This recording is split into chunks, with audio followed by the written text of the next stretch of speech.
Assalamualaikum warahmatullahi wabarakatuh. Selamat pagi anakku sekalian kelas 9. Bagaimana kabar hari ini? Semuanya baik? Semuanya sehat? Alhamdulillah. Anak-anakku kelas 9 yang saya cintai, untuk pagi hari ini kita masih tetap melaksanakan kegiatan belajar dari rumah karena saat ini Indonesia masih dilanda pandemi COVID-19. Kita berdoa mudah-mudahan wabah corona ini segera hilang di muka Indonesia, di persada Nusantara Indonesia. Anak-anakku sekalian, pagi hari ini kita akan melaksanakan kegiatan pembelajaran untuk teks yang kedua, yaitu teks pidato persuasif. Untuk teks pidato persuasif ada 4 KD seperti biasa. Kita lihat KD yang pertama adalah 3.3 mengidentifikasi gagasan, pikiran, pandangan, arahan atau pesan dalam pidato persuasif tentang permasalahan aktual yang didengar dan dibaca. Kemudian KD 4.3 yaitu menyimpulkan gagasan, pandangan, arahan atau pesan dalam pidato yang didengar dan atau dibaca. Kemudian KD yang ketiga yaitu 3.4 menelaah struktur dan ciri kebahasaan pidato persuasif tentang permasalahan aktual yang didengar dan dibaca. Dan KD yang terakhir tentunya adalah, kita ulang, KD yang terakhir 4.4 menuangkan gagasan, pikiran, arahan atau pesan dalam pidato secara lisan dan atau tulis dengan memperhatikan struktur dan kebahasaan. Ya, demikian tadi anak-anak sekalian untuk 4 KD pada teks yang kedua, yaitu teks pidato persuasif. Baiklah anak-anak sekalian, kita lihat untuk KD yang pertama tadi, yaitu 3.3 dengan tujuan pembelajaran sebagai berikut. Setelah kegiatan pembelajaran dengan media daring pada KD 3.3 ini, siswa dapat menyebutkan pengertian, jenis-jenis, tujuan, dan metode dalam pidato persuasif dengan benar. Nah, teman-teman tadi, anak sekalian, untuk tujuan pembelajaran KD 3.3. Dari KD 3.3 dengan tujuan tersebut, maka nanti pada akhir pembelajaran ada penilaian pembelajaran KD 3.3. Di antaranya adalah penilaian pembelajaran untuk KD 3.3 ini adalah kompetensi pengetahuan dan kompetensi sikap disiplin dalam menyebutkan pengertian, jenis-jenis, tujuan, dan metode dalam pidato persuasif. Kita teruskan. Setelah kita tentukan model bentuk penilaiannya, kita lihat seperti apa materi-materi yang bisa mendukung dalam KD 3.3. Yang pertama adalah pengertian. Ada beberapa pengertian atau definisi dari pidato, diantaranya sebagai berikut. 1.1 pidato adalah sebuah uraian dengan metode tertentu yang berisi pengetahuan dari seseorang kepada khalayak umum. Kemudian definisi yang kedua, 1.2 pidato merupakan penampilan diri seseorang di hadapan pendengar untuk menyampaikan isi hati atau buah pikiran dengan rangkaian kata-kata dengan harapan agar pendengar tergugah hati nuraninya dan tergerak pikirannya. Pidato merupakan bentuk bicara individual yang banyak ragamnya. Ya, dari dua definisi pidato tersebut, sekarang kita kaitkan dengan apa sih pengertian dan definisi dari pidato persuasif. Ya, kita lihat, kita simpulkan pengertian dari pidato persuasif. Pidato persuasif adalah pidato yang bertujuan meyakinkan pembaca atau pendengar dengan menyajikan argumen dari satu sudut pandang. Nah, itu tadi definisi atau pengertian dari pidato persuasif. Kemudian kita teruskan untuk poin yang kedua, yaitu jenis-jenis pidato. Tema pidato pasti tidak sama antara satu dengan yang lain. Pidato ini disampaikan dengan tema yang berbeda-beda karena suatu kegiatan atau keadaan. Berdasarkan hal tersebut, maka pidato itu bisa dibedakan menjadi sebagai berikut. Contohnya, 1. Pidato sambutan. 2. Pidato kenegaraan. 3. Pidato keagamaan. 4. Pidato pembuka acara. 5. Pidato laporan.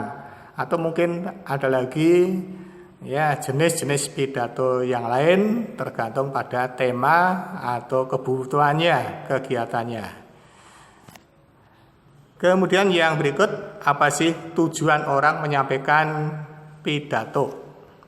Ada beberapa tujuan. Pidato yang disampaikan seorang pasti memiliki tujuan tertentu. Ya, tujuan itu diantaranya sebagai berikut. 1. Untuk menambah wawasan seseorang. 2. Mempublikasikan informasi atau pengetahuan kepada khalayak, orang umum. Kemudian 3. Mempengaruhi keadaan seseorang. Yang keempat, mengajak seseorang untuk melakukan hal-hal yang positif. Yang kelima, berlatih berpikir kritis dan logis. Ya, itu tadi anak-anakku sekalian, tujuan orang menyampaikan pidato, termasuk pidato persuasif. Kita teruskan anak sekalian. Untuk yang keempat, poin keempat adalah metode berpidato.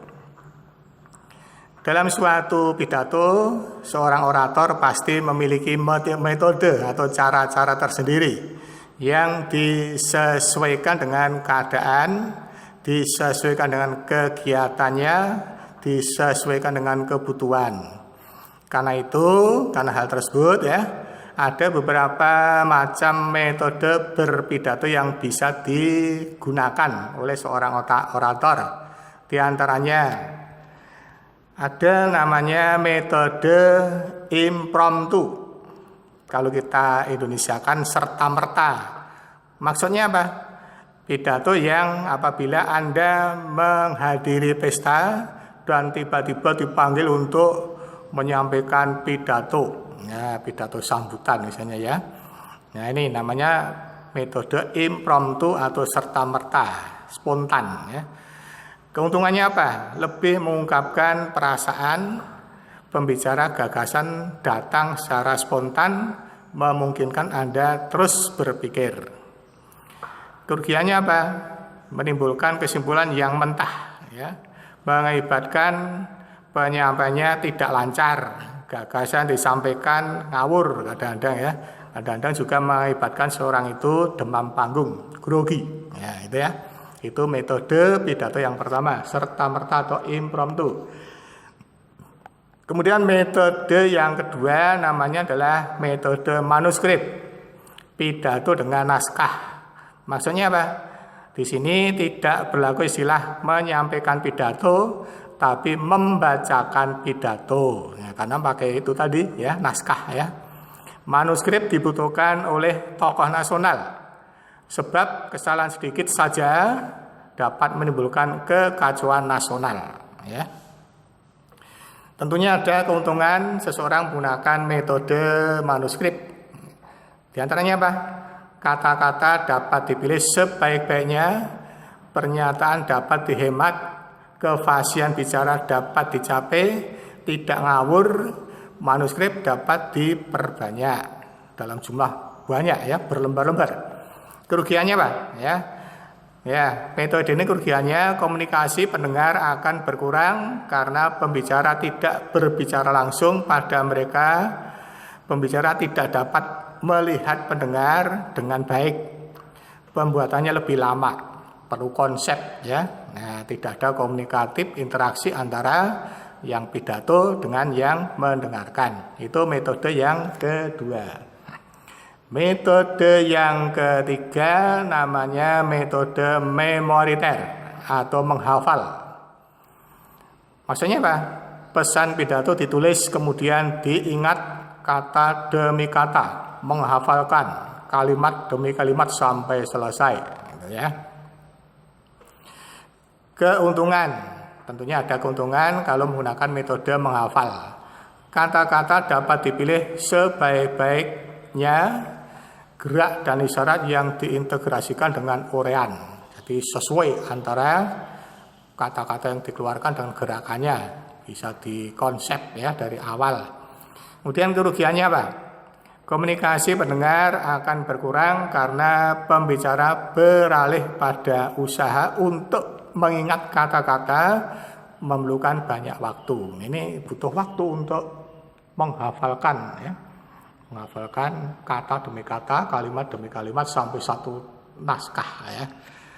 Kemudian yang keempat, metode extemporen atau metode dengan menggunakan garis besar.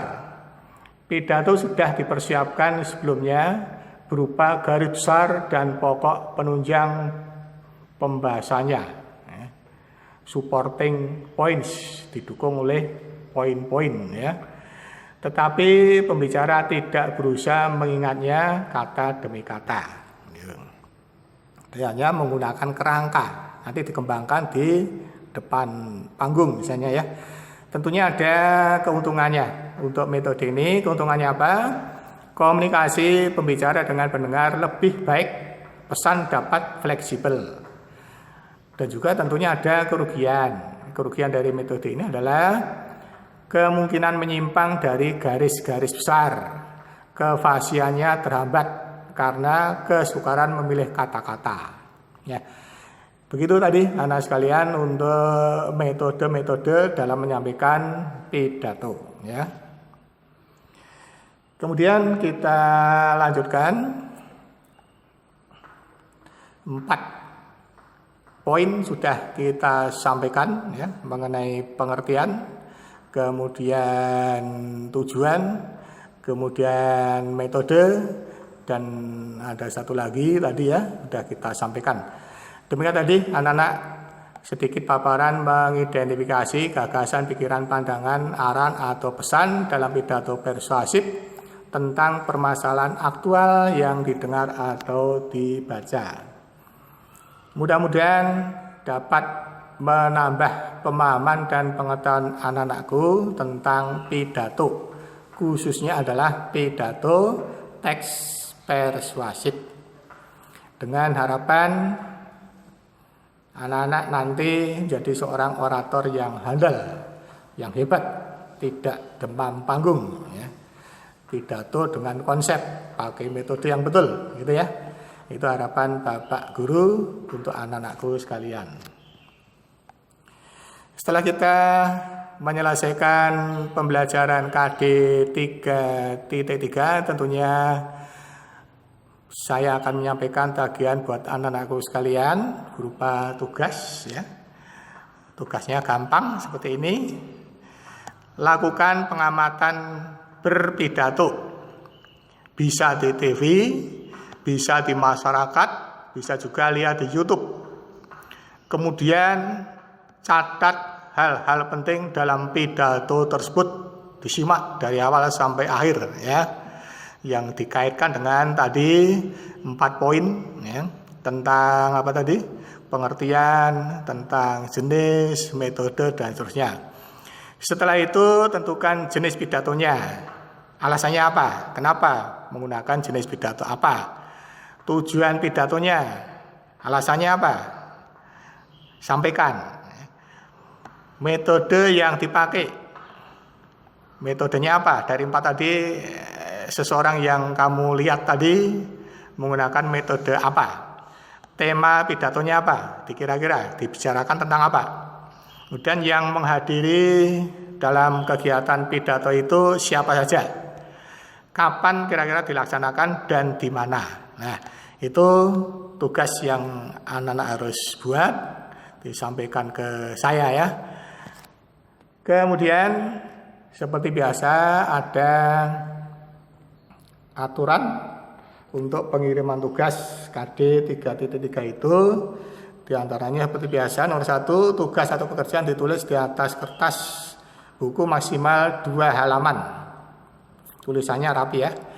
2, di setiap halaman kertas harus ditulis nama, kelas, dan nomor absen dengan jelas dan agak besar identitasnya. Yang 3, kertas pekerjaan difoto dengan jelas dan dikirim Japri paling lambat pukul 11. 4, pengiriman tugas ke nomor Japri saya, namanya sudah tertulis di situ, di dalam ya Pak Triatmo itu ya. Kemudian yang kelima, pengiriman melebihi batas waktu akan dapat pengurangan nilai. Demikian tadi anak sekalian, ketentuan-ketentuan yang harus diikuti dan tugas yang harus dikirimkan. Terima kasih, selamat belajar. Semoga sukses untuk anak-anakku sekalian. Itu ada teman biasa ya, itu mau liburan, sedang ada pandemi liburan ya. Mohon maaf apabila ada kekurangan. Sekian, assalamualaikum warahmatullahi wabarakatuh.